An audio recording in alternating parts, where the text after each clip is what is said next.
আগেই তোমাদের বলে দিয়েছিলাম যে এবছর বাণীপুর মেলাতে গিয়ে কী কী খেলাম তার একটা আলাদা শর্ট ভিডিও আমি আপলোড করব। তো চলো তোমাদের সাথে শেয়ার করা যাক যে এবার মামাদের সাথে গিয়ে আমি কী খেয়েছিলাম। তো শুরুটা করেছিলাম হচ্ছে ঘটি গরম দিয়ে। গরম গরম ঘটি গরম খেতে না শীতকালে দারুণ লাগে, আর যদি সেটা মেলায় গিয়ে হয় তাহলে তো আর কথাই নেই। তারপর চলে গেছিলাম পাপড়ি চাট খেতে। তোমাদেরও কি আমার মতোই ধারণা যে মেলার পাপড়ি চাটগুলো খুব দায়সারাভাবে বানানো হয় ঠিকই, কিন্তু খেতে মজাই লাগে। তারপর ফুচকা তো সব জায়গায় গিয়েই খাবো, তো ফুচকা খেতে চলে আসার পর খেয়ে নিয়েছিলাম হচ্ছে স্প্রিং পটেটো ফ্রাই। হ্যাঁ, একবার খেয়েছিলাম হচ্ছে যখন সবে সবে এটা উঠেছিল তখন।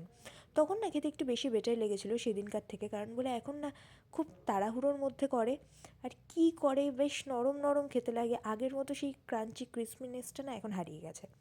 তারপর খেয়ে নিয়েছিলাম গরম গরম দুধ চা। বাড়িতে দুধ চা বানালে না এরকম টেস্ট হয় না যতটা না রাস্তায় বানানো হয়, কিন্তু আমার অতটা বাইরে বেরিয়ে দুধ চা খাওয়া হয় না সত্যি কথা বলতে। তারপর চলে এসলাম পাঁশকুড়ার চপ খেতে। মেলাতে গিয়ে দেখবে একটা দোকান পাওয়া যায় পাঁশকুড়ার চপ, সেখানে বিক্রি হয়। তো এখানে আমরা নিয়েছিলাম হচ্ছে মোচার চপ। বাড়ি ফেরার সময় খেয়ে নিয়েছিলাম হচ্ছে ভাপা পিঠে, আর বাড়ির জন্য নিয়ে নিয়েছিলাম হচ্ছে গরম গরম পাটিসাপটা। এর মধ্যে নারকেলের পুর ছিল, আর শীতকালে খেতে তো সেটা আলাদাই ভাল লাগে। তো ভাপা পিঠে নিয়েছিলাম। এখানে ভাপা পিঠেটার দাম অনেকটা বেশি ছিল অন্যান্য দোকানের থেকে, কিন্তু খেতেও কি বেশ ভালো ছিল।